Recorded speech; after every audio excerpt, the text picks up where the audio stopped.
ሰላም፣ ይህ የቃና ዜና ቅምሻ ነው። የዕለቱ ዋና ዋና ዜናዎች የመጀመሪያ ዙር የ2018 የትምህርት ዘመን የ12ኛ ክፍል ማጠናቀቂያ ሀገር አቀፍ ፈተና በመላው ሀገሪቱ ዛሬ መሰጠት ተጀመረ። የትምህርት ሚኒስትሩ ፕሮፌሰር ብርሃኑ ነጋ በሀብሮት ቤተ መጻሕፍት በመገኘት የፈተናውን ሂደት አስመልክቶ ጋዜጣዊ መግለጫ ሰጥተዋል። በመግለጫቸውም በሀገር አቀፍ ደረጃ 563501 ተማሪዎች የ12ኛ ክፍል ሀገር አቀፍ መልቀቂያ ፈተና እንደሚወስዱ ተናግረዋል። ለፈተናው ከተመዘገቡት ተፈታኞች ውስጥም 36456 ያህሉ የተፈጥሮ ሳይንስ እንዲሁም 257045 ያህሉ የማህበራዊ ሳይንስ ተፈታኞች መሆናቸው ተጠቁሟል። ፈተናው ከዛሬ ሰኔ 23 ቀን ጀምሮ እስከ ሐምሌ 16 ቀን 2018 ዓ.ም በመላው ሀገሪቱ በ607 የመፈተኛ ማዕከላት በ6 ዙር እንደሚሰጥ ደግሞ የትምህርት ምዘናና ፈተናዎች አገልግሎት አስታውቋል። የዘንድሮን የ12ኛ ክፍል መልቀቂያ ፈተና ከሚወስዱት አጠቃላይ ተፈታኝ ተማሪዎች ውስጥ 62 በመቶ የሚሆኑት በበይነ መረብ፣ ቀሪዎቹ ደግሞ በወረቀት የሚወስዱ መሆኑንም ሚኒስትሩ አብራርተዋል። በወረቀት የሚሰጠው ፈተና ለተፈጥሮ ሳይንስ ተማሪዎች ከሐምሌ 1 እስከ 3 ቀን 2018 ዓ.ም የሚካሄድ ሲሆን ለማህበራዊ ሳይንስ ተማሪዎች ደግሞ ከሐምሌ 6 እስከ 8 ቀን 2018 ዓ.ም እንደሚሰጥ ተገልጿል። ፈተናው በዩኒቨርሲቲዎች፣ በትምህርት ቤቶችና በኮሌጆች ውስጥ በሚገኙ የፈተና መስጫ ማዕከላት እየተሰጠ እንደሚገኝ ሚኒስቴር መስሪያ ቤቱ አስታውቋል።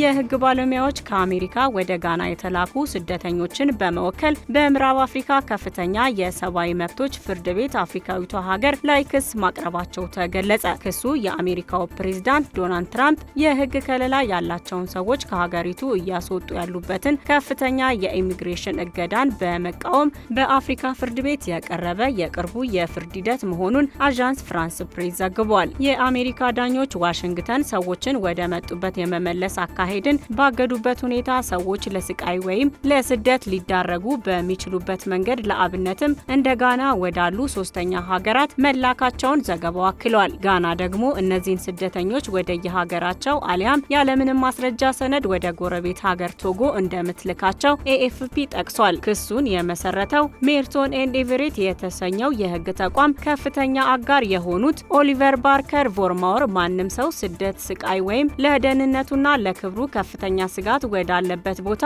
መመለስ የለበትም ሲሉ ተናግረዋል። ከመስከረም ወር ጀምሮ ቢያንስ 60 የሚጠጉ ሰዎች ወደ ጋና መላካቸው የተገለጸ ሲሆን 27 የሚሆኑት በክሱ መወከላቸው ተገልጿል። ከነዚህ 27 ወደ ሀገሪቱ ከተላኩ ስደተኞች ውስጥ አንዳቸውም በጋና እንደማይገኙ ጠበቆቹ ተናግረዋል። አብዛኞቹ ወደ ሀገራቸው ተመልሰው እንደተደበቁ አሊያም ወደ ሶስተኛ ሀገር መሰደዳቸው ተጠቅሷል። የህግ ተቋሙ በዩናይትድ ስቴትስ ከሚገኘው የኮሎኔል የህግ ትምህርት ቤት የተሻጋሪ ክርክሮች ክሊኒክና የግብረ ሰናይ ድርጅቶች ጥምረት ከሆነው ግሎባል ስትራቴጂካዊ ሙግት ካውንስል ጋር በጋራ በመሆን በናይጄሪያ አቡጃ በምዕራብ አፍሪካ የኢኮኖሚ ማህበረሰብ ኢኳስ የፍትህ ፍርድ ቤት ክሱን አቅርቧል ተብሏል። ፍርድ ቤቱ የ12 ሀገራት ክልላዊ ስብስብ የሆነው ኢኳስ የበላይ ዳኝነት አካል ነው። በዚህ መሰረት ክሱ ጋና የሀገሪቱን እንዲሁም የቀጠናውን ህግ በመጣስ ደህንነታቸው ወዳልተረጋገጠ ሀገራት ማስወጣትን እያመቻቸች ነው የሚል ጉዳዮችን ጨምሮ ሌሎች ጉዳዮችን አካቶ መቅረቡ ተጠቅሷል።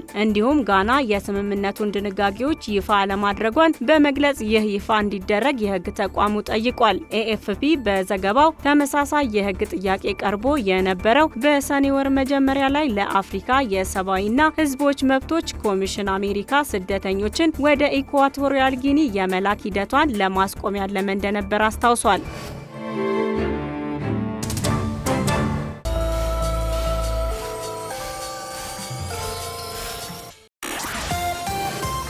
በጊዜ ሂደት የሚመጡ ለውጦችን ለመከታተልና አስቸኳይ እርምጃ የሚያስፈልግባቸውን ቦታዎች ለመለየት ያስችላል የተባለ በኢትዮጵያ የመጀመሪያ የሆነው የመሬት ሂሳብ መግለጫ ሪፖርትና የተፈጥሮ ሀብት ካፒታል አካውንቲንግ ፍኖተ ካርታ ይፋ ተደረገ። የፕላንና ልማት ሚኒስቴር ከዓለም ባንክና ከሌሎች አጋር ድርጅቶች ጋር በመተባበር ያዘጋጀው ይህ ሰነድ ሀገሪቱ የተፈጥሮ ሀብት ካፒታሏን በዘመናዊ መንገድ በመቅረጽ ለብሔራዊ ፕላን በጀትና ስታቲስቲክስ ስርዓት እንድታዋህደው የሚያስችል ነው ተብሏል። መርሃ ግብሩ ላይ ንግግር ያደረጉት የፕላንና ልማት ሚኒስትር ዴኤታ በረከት ፍስሐ ጽዮን የተፈጥሮ ሀብት አካውንት አያያዝ፣ የአካባቢ ጥበቃ መረጃዎችን ከኢኮኖሚ ስታቲስቲክስ ጋር በማጣመር መሬትና የስነ ምህዳር ስርዓት ለኢኮኖሚው የሚያበረክቱትን አስተዋጽኦ ለመለካት በጊዜ ሂደት የሚመጡ ለውጦችን ለመከታተልና አስቸኳይ እርምጃ የሚያስፈልግባቸውን ቦታዎች ለመለየት ያስችላል ብለዋል። ስርዓቱ ለአንድ ጊዜ ብቻ የሚደረግ ተግባር ሳይሆን በብሔራዊ እቅድና በበጀት ሂደቶች ውስጥ የተካተተ ስርዓት መሆኑንም ገልጸዋል። እንዲሁም ለተፈጥሮ ሀብቶቻችን፣ ለመሬታችን፣ ለደኖቻችንና ለህዋችን መመናመን ለፋይናንሻል እና ለቁሳዊ ካፒታል የምንሰጠውን ያክል ትኩረት ካልሰጠነው የረጅም ጊዜ ብልጽግና መሰረትን አደጋ ላይ የመጣል ስጋት አለብን ሲሉ መናገራቸው ተመላክቷል።